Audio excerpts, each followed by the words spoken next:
Good evening and welcome to the 10 News Tampa Bay Times St. Petersburg College 13th District Congressional Debate. I'm Mark Rivera, anchor and political reporter for 10 News WTSP.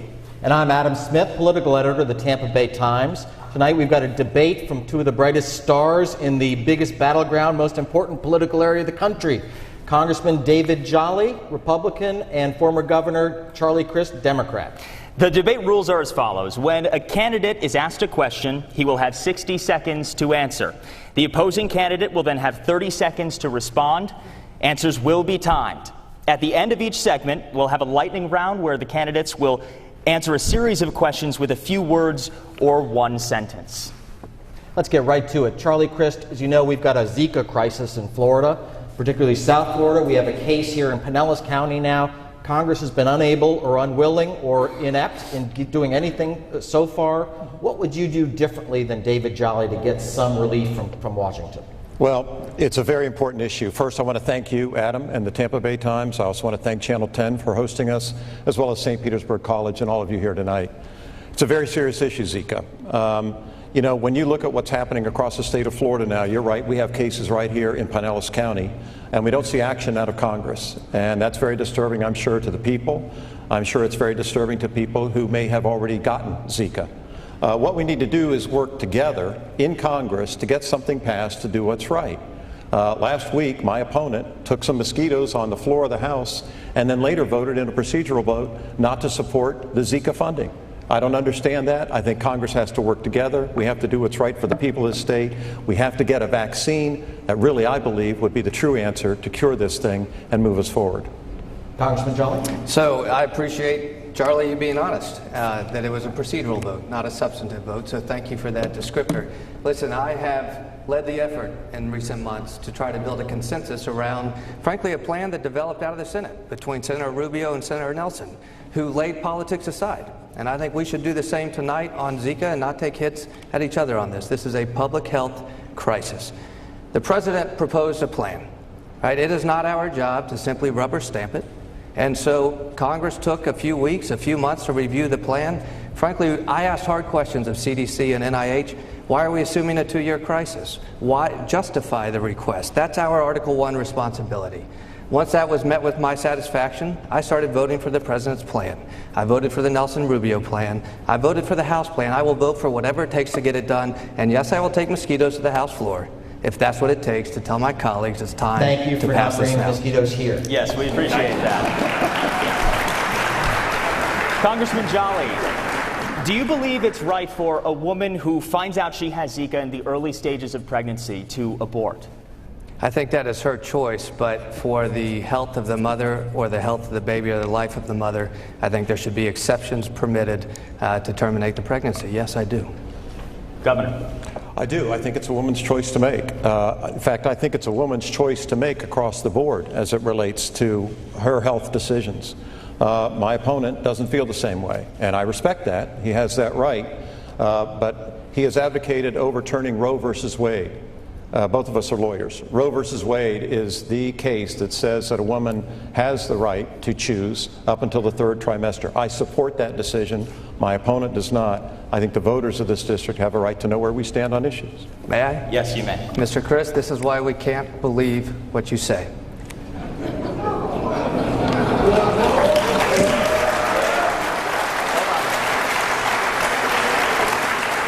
You were pro-choice, then you were pro-life, then you were pro-choice. As a Republican, when you had a chance to serve the last time you were in office, you told the AP in 2009 that you would support an abortion ban in the state of Florida. It was only after you switched parties that you switched your position. This is not a matter of conviction for you, this is political convenience. May I respond to that? No, I'm not done. I believe life begins at conception. That is a tenet of my faith. And I believe we need to create a culture that values life, from the unborn to the elderly. And I will fight hard to do that, from pain-capable abortions to partial birth abortions. This is a real matter. And so I appreciate you have had every position on this. But that doesn't make you inclusive. That makes you an opportunist. Governor Crist, you may respond. Yes, thank you.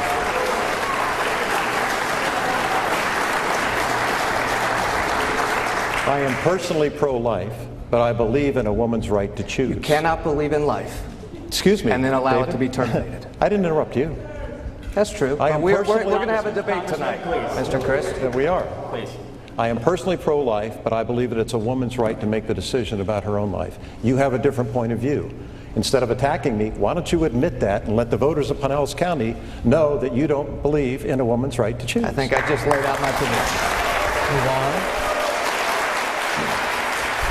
Thank you both. We want to bring in some extra voices to the debate tonight. We have a St. Petersburg College student who asked a question here, and Congressman Jolly, you're going to answer this first. You'll have 60 seconds to answer this question. First up, psychology student Michael Jones. So many politicians seem to be molded with corruption, with greed and money in positions. What would you be able to do differently to break the mold of the typical view of a politician?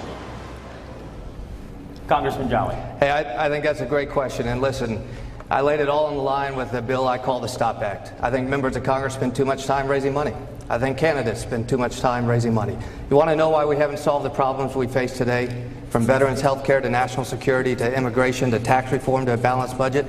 It's because Congress is a first-rate fundraising machine and not a legislative body anymore. And so I laid it on the line, and I introduced legislation that is not novel. It applies to the state legislature in Tallahassee. It applies to judicial candidates in this state as well. That simply says you can't raise money. And I took that pledge personally nearly a year ago. Governor Crist, what would you do to break the mold of a typical politician? Well, I think what we need to do is speak the truth to the people that we want to represent. Make sure that we are straightforward with you, that you understand what's important to us, and we get that, hopefully, from listening to you. I've had the opportunity to go around this district a lot in the past year. In fact, I've been in this race a lot longer than my opponent. And I think it's important to listen to people, whether they're students, they're teachers, they're principals. We have serious issues here.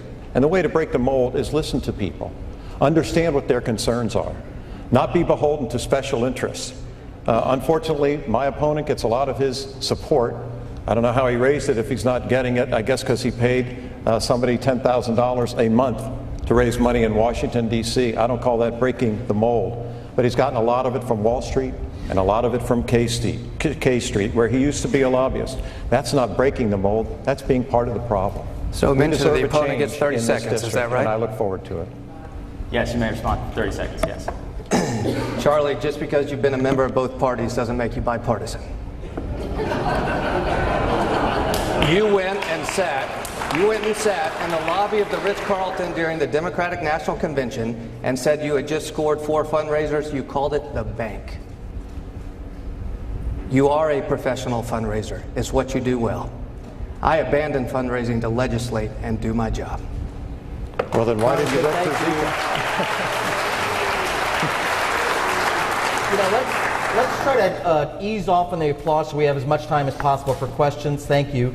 Governor Crist, this is drawn as basically a safe Democratic district. That's how it was drawn. At one point, David Jolly said it was unwinnable for a Republican. Mm-hmm. You have been a Republican for most of your life. What do you say to the Democrats that question your principles? Well, I don't think they need to question my principles. I'm joined here by my father tonight, a man who raised me with my mother and my 3 sisters to believe in the values that they put in us: honesty, trustworthiness, being decent to other people. Those are the values that I hold and that I've always had. Political parties change from time to time. I remember Ronald Reagan was once a Democrat and became a Republican. Hillary Clinton was once a Republican and became a Democrat. It's not a sin. If the values of the party at the time don't comport with how you were raised by your family, I think you have a duty to yourself and to your God to do what you think is right and represent the principles and the values that you share, those of decency, doing unto others, doing what's right for the people you want to serve. And that's why I'm a Democrat today, and I'm proud of it. Congressman Jolly, Yeah, sure. Same question, but let me ask you, you're a Republican. So this is a largely Democratic district. Sure, what do you say to course. those voters? I appreciate the articulation of values. I share those values with Charlie. Here's the difference between Mr. Crist and myself. Mr. Crist got in this race because the lines changed. I got in this race despite the fact that the lines changed. A year ago, Mr. Crist tweeted out, "I will not be a candidate in 2016. Then the court change the lines. Mr. Crist, you told Politico because the lines changed, you saw the opportunity. There's a difference between seeing the opportunity and being an opportunist. I got into this race despite the fact that the lines changed because we are changing politics right now as a Republican in a Democratic-leaning district, and I'm asking for the opportunity to keep doing that. May I respond to that? Yeah.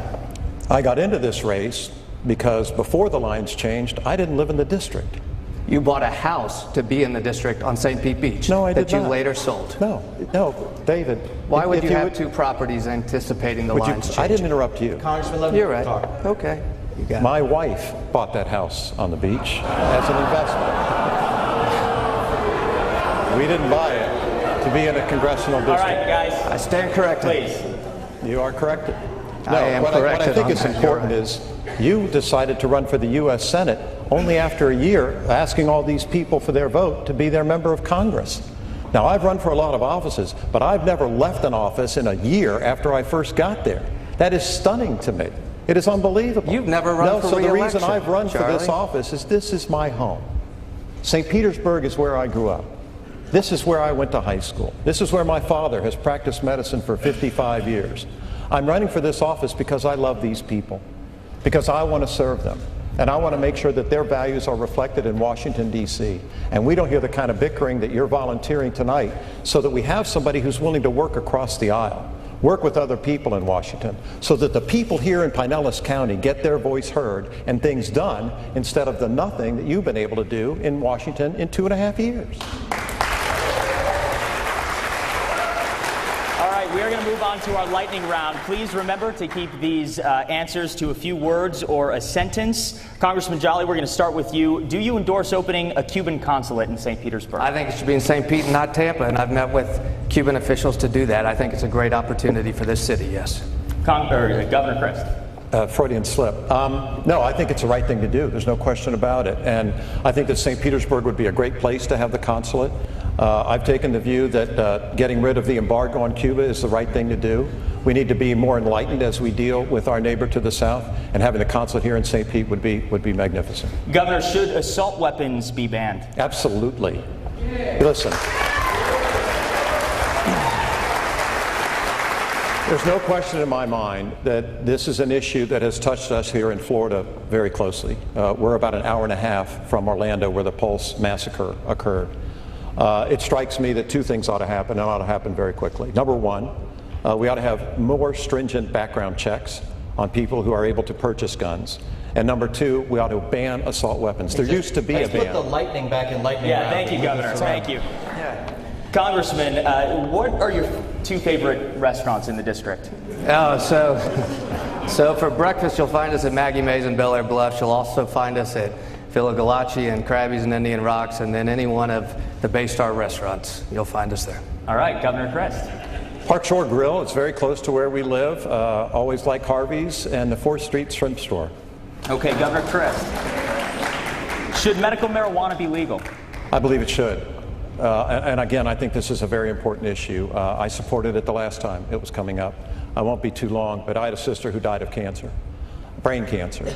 And for her and others who may suffer as a result and need something like that to take care of their pain, it's the right thing to do. Congressman?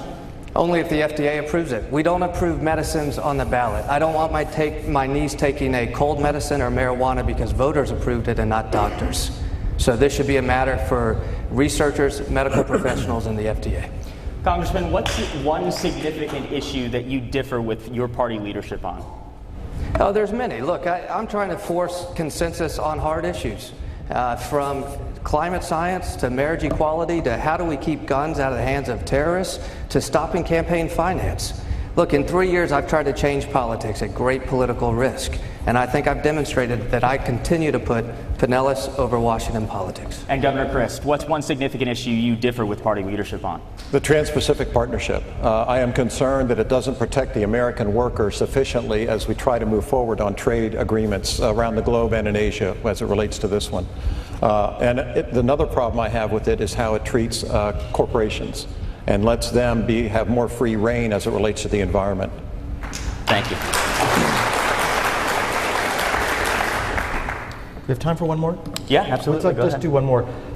Who should go first? Governor, Governor Crist. Is this lightning or? This is normal. This is you get 60 seconds.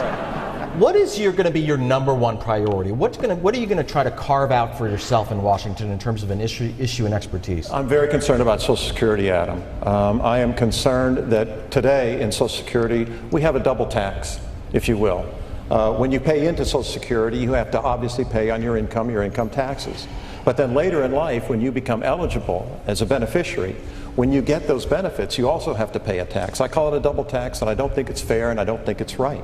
I also would want to protect Social Security. Unfortunately, my opponent has talked about raising the age of eligibility for people who would get Social Security later in their life. I don't think that's right. He's also talked about and advocated as a lobbyist that, Social Security should be privatized. I think that would ruin Social Security. It's a promise to our people. It is working as it is in place, and I would fight for it every day. So again, telling a mistruth with a smile doesn't make it true. I actually have not advocated for privatizing Social Security. I voted against my own party's No, I legislation. said you lobbied for it. I did not lobby for it either. Well, you registered to lobby for it. No, I did not. And we will get to the facts of that, I'm sure, in the media the next couple days. But listen, I'm glad you just endorsed my legislation to end taxation of Social Security. Thank you very much. I think it's a great idea. So you're welcome. You're welcome. Welcome. Okay, we're going to be back with more from the congressional candidates from Charlie Crist and David Jolly after a short break. And first, we want to thank our sponsors tonight, St. Petersburg College, 10 News WTSP, and of course, the Tampa Bay Times.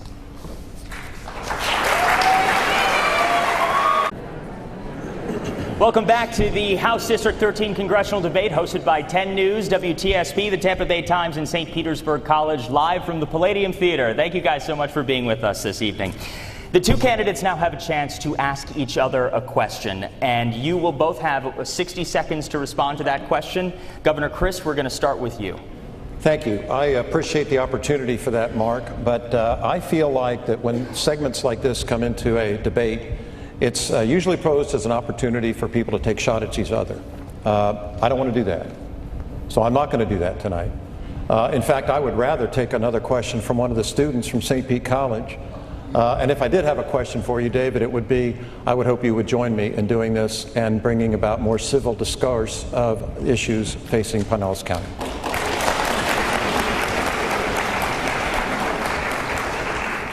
Congressman. So I have a question for you. One can only hope. And it's a very hard topic. When you were in the Florida Senate, you coined yourself Chain Gang Charlie. You built a political career on it.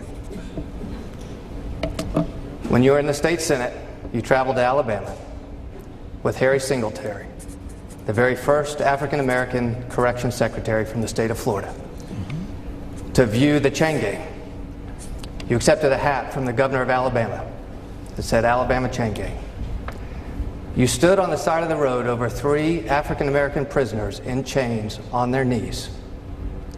Harry Singletary said it made him sick to his stomach.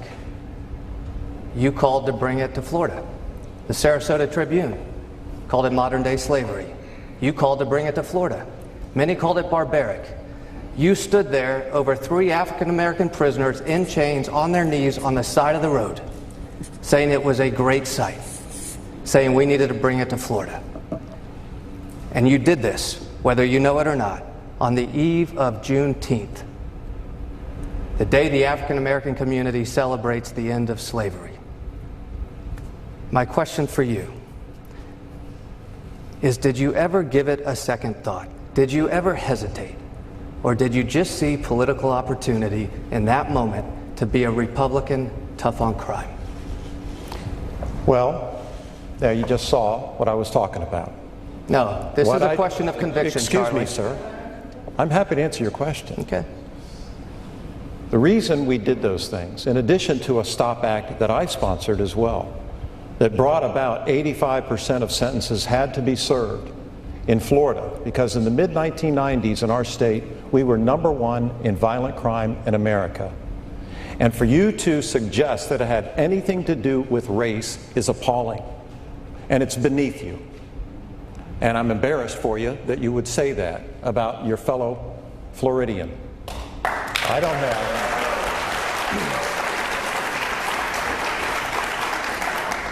The only concern I had was for the citizens of Florida who were subjected to a violent crime every 3 minutes and 45 seconds. We were #1 in violent crime in America at the time. Some of the measures we took at that time, including the STOP Act requiring 85% of sentences served, has made Florida a safer place ever since. And of that, I am very proud. If I may. You cannot be the candidate that today embraces civil justice reform and to not have a second thought with TV cameras and news photographers taking photos that will live forever, that most viewers have not seen until tonight, of you standing over African American prisoners on their knees You got that, Adam. and embrace civil justice reform today. Congressman, we're Mr. going to Crist. go. If I could add just go one ahead. Go thing, ahead. in all fairness, as the governor of the state of Florida, I was asked right before the election in '06, Charlie, if you're elected, would you support automatic restoration of rights for former felons that are nonviolent?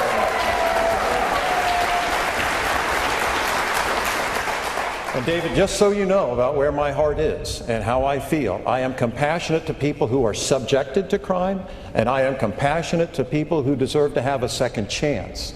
And I don't think the two are inconsistent whatsoever. I think it is common sense to try to do what's right, to protect people and keep them safe in their neighborhood, and to give people a second chance when they have paid their debt to society, because I believe in forgiveness, and we all should too. I agree with you. Thank you. We'll move on. Let's, Governor Crist, your wishes are command. We've got a question now from St. Pete College student Justine No, a senior in public policy and administration. And this time, Governor Crist, you will answer first.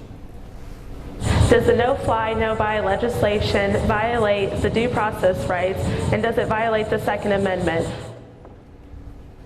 I don't think it does violate your due process rights. The no-fly, no-buy, for those who may not follow everything that happens in Washington every day, is what the president has called for in trying to get guns out of the hands of those who have been listed on the national terrorist list. I support what the president is trying to do. My opponent has voted against that proposal about 12 or 13 times. He has a different proposal, which of course he has the right to have.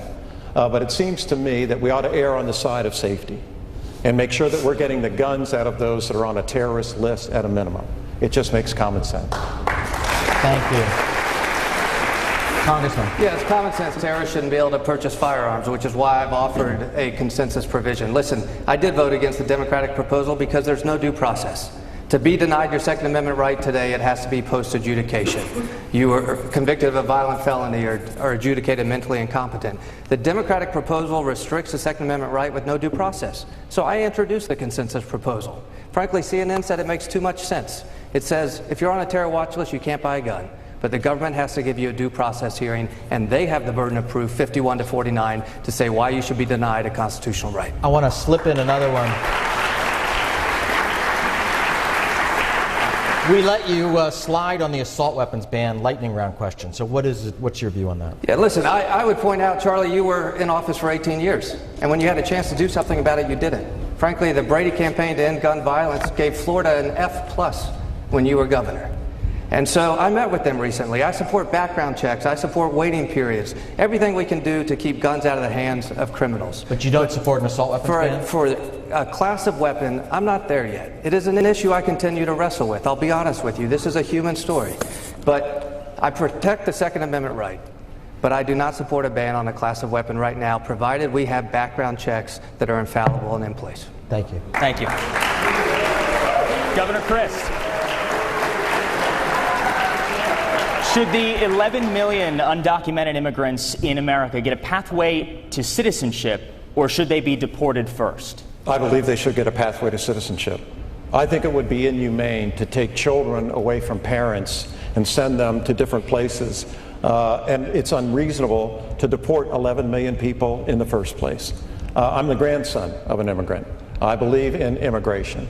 And I believe that if those people that are here will pay a tax, pay a fine, do what's right in making sure that they are competent in English, the kinds of things that we would require in a reasonable, comprehensive immigration reform package, which I would support, I think it's the right thing to do.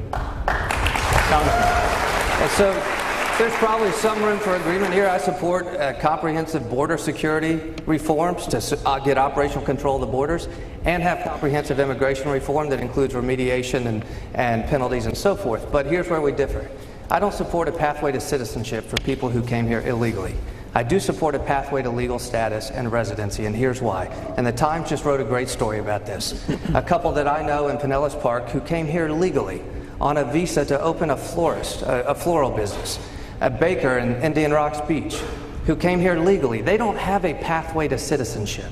And I believe it's unfair to those visa holders to grant a pathway of citizenship to people who came here illegally when they don't have one. We do need to establish permanent residence and operational control of the border, though. Yes.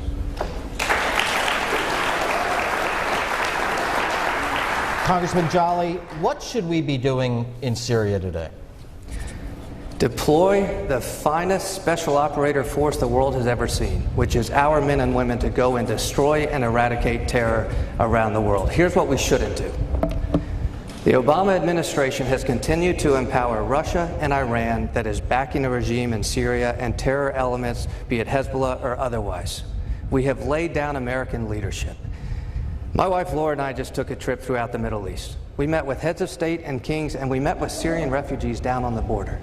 They are begging for American leadership. We cannot have a president that sets a bright line and when it's violated, walk it back. It is weakness of leadership in foreign policy in the White House right now.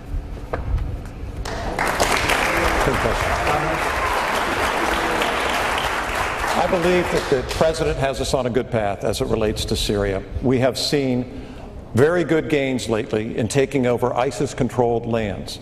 We're beating them back. We're doing it with air attacks. We're doing it with drones. We're doing it with some advisors, military advisors, and not having boots on the ground, which I think would not be the right approach. So I believe the way we're doing it now is the right way to do it. There are boots on the ground right now, if I may. We do have boots there on are the ground boots on the right ground at the order of President Obama, our commander-in-chief. So you're disagreeing with the president's policy As when you say advisors. we shouldn't have. You can call them advisors. They are soldiers, sailors, airmen, and Marines fighting the good fight, defending our freedom. They are not military advisors. Right here in the audience is a special operator. They're military advisors. Governor, what will you do to help Pinellas County and your district become even bigger in the world of tourism today? Well, I'll tell you one thing I would have done, and I'm surprised that the congressman hasn't done it yet. We have all been reading about and hearing about a horrific sewage problem and the water that's being dumped into Tampa Bay and Boca Ciega Bay for weeks. Over 100 million gallons of it. Now that's not going to help us with tourism. And what I don't understand is why our member of Congress, our representative of Pinellas County, which is the epicenter of this problem, isn't advocating day after day after day for federal emergency help to get this cleaned up. Our country has done it for Flint. Why can't we do it for Pinellas County? I believe that's the kind of leadership you deserve. If I may. It is because the mayor who has endorsed you, who oversaw this catastrophe, has not asked for it. That's why.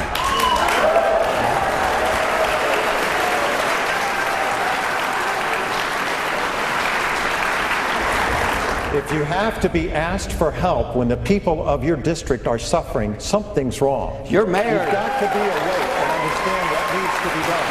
If I may, your mayor denied there was a problem, has hidden the problem. The mayor that has endorsed you has not owned up to this nor asked for assistance. I would be happy to work, as I have with other communities from Treasure Island to Clearwater to St. Petersburg. Then why haven't you done any it? priorities. Do you need an invitation to serve?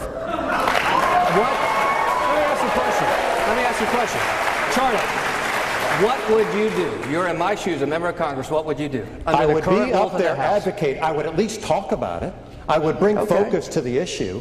I would talk to people from What would you Michigan about how they accomplish? were. Excuse me, I didn't interrupt you.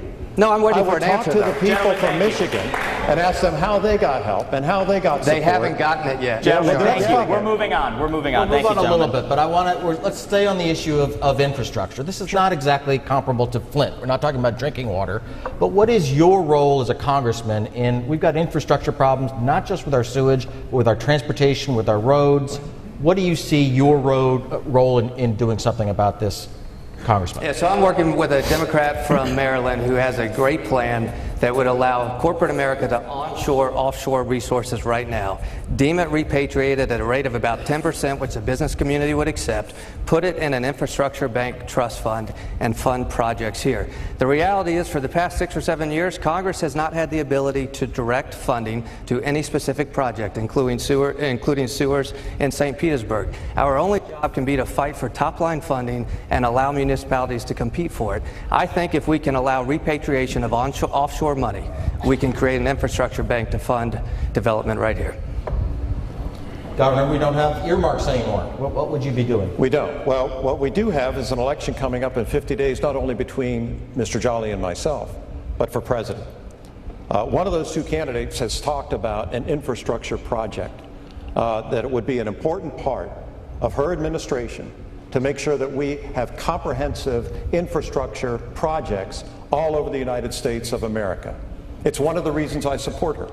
I think she would be a good, steady president and address an issue that's extremely important to the state of Florida in terms of roads, in terms of mass transit, in terms of what we're seeing as it relates to our sewage and the pipes that we deal with.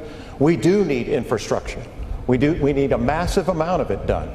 And this new administration, after the next 50 days, hopefully will be laser focused on it. And I would be a strong advocate, if I'm fortunate enough to earn your vote as a member of Congress, to work with her to get it done.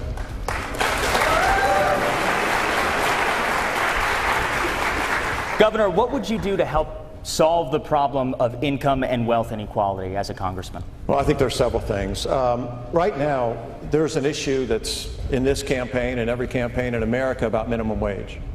It strikes me that it is the right thing to do to increase the minimum wage to $12 and then eventually $15. Everywhere that has been done in America, Seattle being one of the prime examples, the economy in those states and those cities has risen and done better.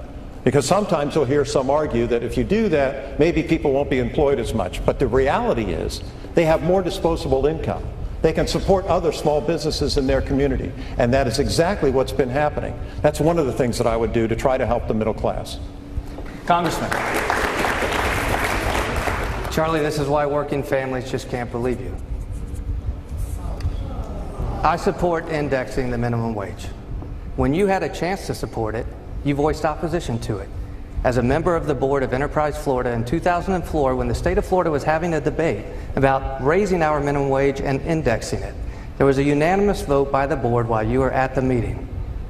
You did not vote against it. Listen, I think the federal government should set a wage floor and trust states to set what is right for that state and index it. Get politicians out of it. The minimum wage shouldn't depend on whether a Republican's in office or a Democrat's in office. It should reflect the economic needs. How do we empower workers while also protect jobs? You want to raise the minimum wage to $15 an hour? Economic reports say that would reduce employment by 6 million Congressman, jobs. we're going to move on How do you balance that? We're going to move on to lightning round again. We're going to start with you, Governor Crist, and let's try to keep these a little more in the lightning arena. Governor Crist, can you pledge not to seek a different office for at least 4 years? Yes. Yes. Congressman Jolly, same question. Charlie, you haven't sought re-election since 1994, so I doubt that's the case. But yes, look, I don't know if I'm in this for 2 years or 10 years. I'm in this to try to change things. I'm not in this to build a political career. That's the difference between Charlie and I. Congress, go ahead, Charlie. As I stated earlier, God bless you, David, but just after a year after you asked the voters of this district to give you their vote, you decided to leave and run for the United States Senate. What kind of confidence can they have in you on this issue? It was an opportunity to continue to represent Pinellas County, this time in the U.S. Senate. Okay. I've always put Pinellas first, not politics, Charlie. That's the difference between you and I. No, Okay. that's Congressman Jolly. Congressman Jolly. Should Congress work to repeal Citizens United? I think we should change a whole lot of it. Yes, listen, I've led the STOP Act because, one, there's too much money in politics, but members of Congress spend too much time raising money. That's the whole point. We are getting to a point where a candidate committee, like myself, is quickly becoming irrelevant because of the outside money. You got it. Governor Crist. Yes, we should. Yes. Overturn Citizens United. Governor Crist, what's the last book you've read? The Bible. I'm sorry? The Bible. I knew you were going to say the Bible. How'd you Other know? than the Bible, what's the last book you've read? I read it every morning. Anything else? That's what I've been focused on lately. Congressman. Three Fish, about how we manage fisheries. Should Obamacare be repealed, Congressman? Listen, I think we need to significantly change it. I would vote to repeal it, but at this point, if we don't have a replacement, then it's an exercise in futility. The bottom line is there are winners and losers. It was the lie of the year for many people. You could keep your plan. We saw prices spike for a lot of people. We can't just embrace the winners and ignore the people that lost with Obamacare. The bottom line for me is nobody should be worse off, but we should replace what is currently the big government Obamacare model that, frankly, Charlie said was wrong in 2009. Bureaucrats standing between patients and their physicians. Big government shoving it down our throat. Charlie and I agreed in 2009. We may not now. Governor. I'm sorry, I didn't hear the answer. You asked him if he would vote to repeal it. Yes, I have voted to repeal it. Okay. Many times. Yes, I have. Many times. What that would do and the impact that would have on about 17 million of our fellow Americans would be catastrophic. About 1 million of our fellow Floridians who now have health care, only because of the Affordable Care Act, would not have it anymore. And we would go back to the days when we had discrimination in health care delivery. What do I mean by that? The Affordable Care Act said that if you have a pre-existing condition, you cannot be refused health care today. Before the Affordable Care Act, it was also a fact that women had to pay higher premiums than men. That's not fair either. Okay. This act is not perfect, but it's done good things for Governor our Crist, country. what grade would you give? What grade would you give President Obama? I would give him an A. And the reason I give him Congressman, an we A. don't need the reason. Congressman, Well, what grade would you give President Obama? It's the same grade he gave Ronald Reagan when he was a Republican. And your grade This for is the President problem. Obama? Look, I think it's a mixed bag, but I think he's ranking up there with Jimmy Carter right now. Is that a B, C? Look, I don't do grades. I believe his foreign policy has failed the security of the United States. We are less secure today because of the president's foreign policy. Congressman Jolly, wet foot, dry foot policy for Cuban immigrants, wet foot, dry policy. I think we should protect the ability under the current system with Cuba that if somebody reaches our shores, they should have an opportunity to stay. The Castro regime Only for Cuba. Only for Cuba, yes. I agree. Governor? I agree. You agree? I do. Thank you. Thank you so much. We'll be back with more from congressional candidates David Jolly and Charlie Crist after a very short break. And first, we want to thank our sponsors, 10 News WTSP, St. Petersburg College, and of course the Tampa Bay Times. We'll be back after a short break. Welcome back to the District 13 congressional debate with Congressman David Jolly and Charlie Crist. Thanks so much for joining us again. Congressman Jolly, in a few decades, we're going to have to cut benefits for Social Security unless something happens and more revenue is found. What would you do to strengthen Social Security? And do you think income up to $1 million should be in that taxable range? Yes, I think it should. Listen, I voted against my own party's budget because of this issue. This is an area where the math is the math. If we extract the politics out of it, the equation's obvious to us. You know what's happened for 20 years? The Democrats have had their plan, the Republicans have had their plan, and they both come home and say, hey, we voted for our budget, but nothing got done. What's happened in those 20 years? We've gone from $5 trillion in debt to nearly $20 trillion in debt. And so my position is this. Let's say if you have worked 10 years, 40 quarters, what it takes to qualify for Social Security and Medicare, you should be vested in the current benefit structure. But if you've yet to enter the workforce, you're going to have a very different Social Security and Medicare program. It's still going to be the best in the world, but it may be means tested, and it may look very different. Governor Crist. Yes, I think there's a simple solution to this problem. Right now, we know that Social Security is solvent through at least the year 2034 or 37, under the current system, without doing a thing. But if we would lift the cap, and I think that's what you were referring to in your question, right now you pay into Social Security if you make between $0 and $118,000 a year. Above $118,000, you don't have to pay into Social Security anymore. It makes common sense to me that you should. Why should those who make the most not participate in this important plan? If we did that, we would solve the Social Security issue almost forever. And that's what I think is the responsible thing to do, and that's what I would advocate. Governor Crist, we're going to move on because we're running out of time. Sure. What is the single biggest issue and concern facing veterans in Tampa Bay, and what would you do about it in Congress? Getting appropriate service. I've met with a lot of veterans during the course of this campaign and before.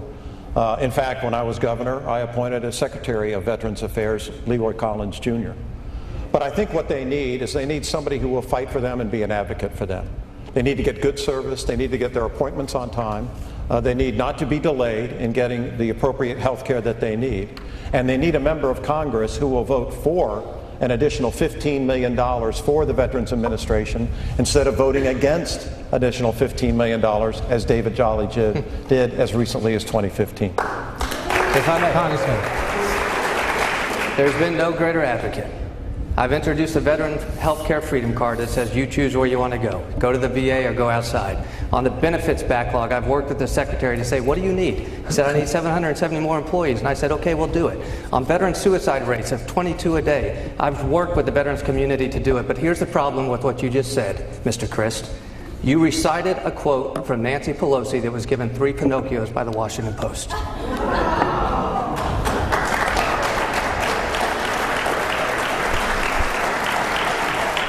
Then you deny that you didn't vote against the $15 million increase? You want to know why the president doesn't get everything he asked for? Let's move on. Congressman Jolly, where's the ideal place to locate a new Rays stadium, and would you oppose moving it to Hillsborough County? What I answered in the special election, yes, I'd oppose moving it to Hillsborough. Anywhere in Pinellas County that's good for Pinellas County and keeps Rays fans here, of course.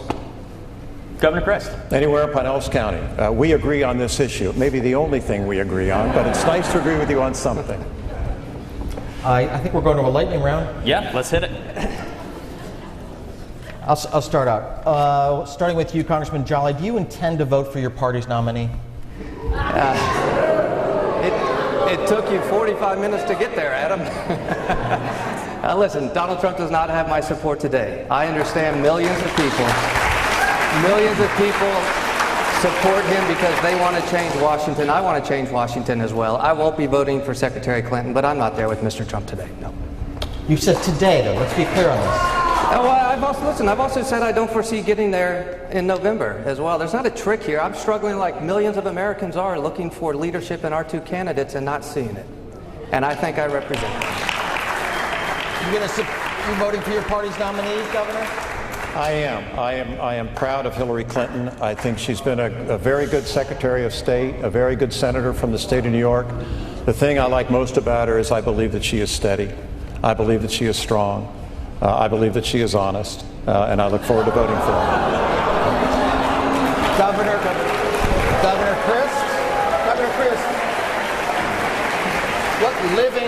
What living political leader do you admire most today? Probably the president. President Obama? Yeah, and I'll tell you why. Same question to you, Governor Jolly. Congressman Jolly. So let me tell you what's not going to happen. Look, most people aren't going to know him. I think Tom Cole is a great legislator in the House of Representatives, state of Oklahoma. I think he would have been a great Speaker of the House. But listen, I look to my time with Mr. Young for leadership, and I thank him every day for what he taught me my 20 years with him. Congressman, in hindsight, was it a mistake to invade Iraq? Look, I think hindsight, knowing the intelligence we have now, yes. But here's what I'll tell you. Let's not get into this debate over hindsight and look past the fact that thousands upon thousands of men and women in uniform fought to make this world safer, at great sacrifice to themselves, losing their lives, being forever changed, both with mental health as well as with physical health. Always in hindsight, we can look back through passages of history, through every war we've had, and question decisions.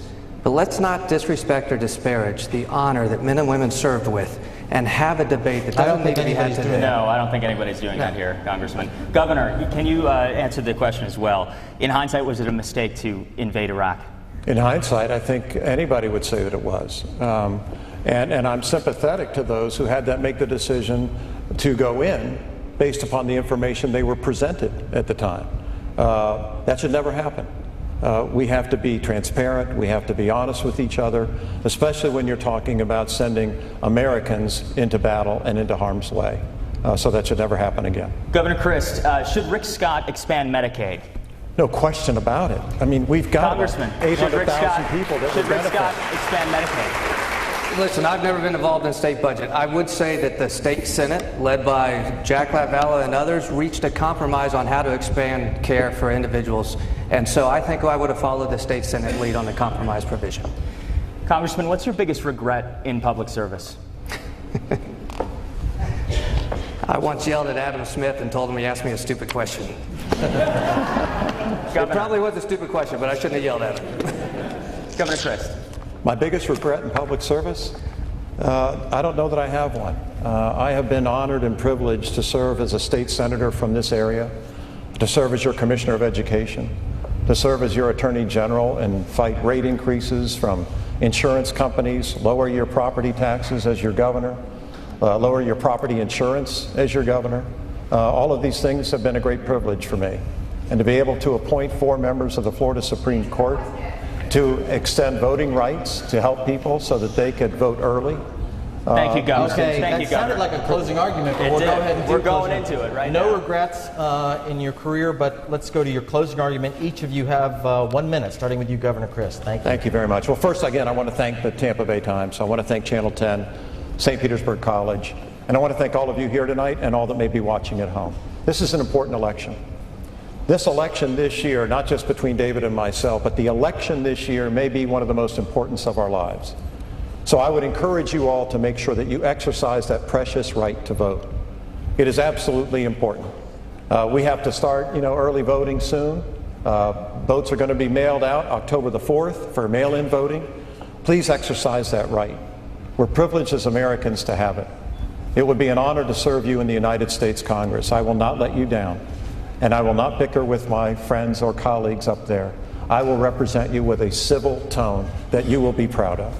Thank you. Congressman Jolly.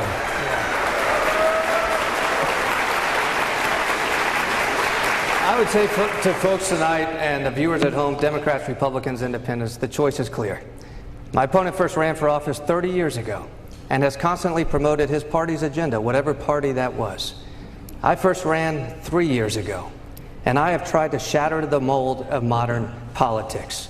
From hard issues of campaign finance reform to VA reform, to marriage equality, to guns, to climate science, I've tried to lead a consensus between the parties, and along the way, help families, restore benefits for veterans and the elderly, help the disabled. I'm trying to change politics, not go back 30 years. If you believe in it, regardless of party, regardless of your neighborhood, regardless of your ideology, join me. I'm asking for the opportunity simply to keep doing my job. Thank you. Thank you. Thank you both. And thanks for joining us tonight in this House District 13 congressional debate.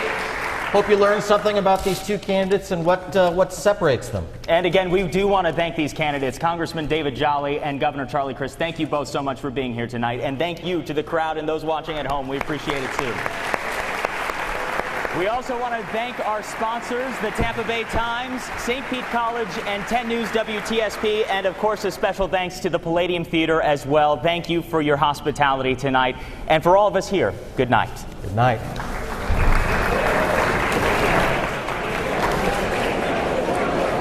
Gentlemen, Thank you. that was stimulating. Thank you, Adam.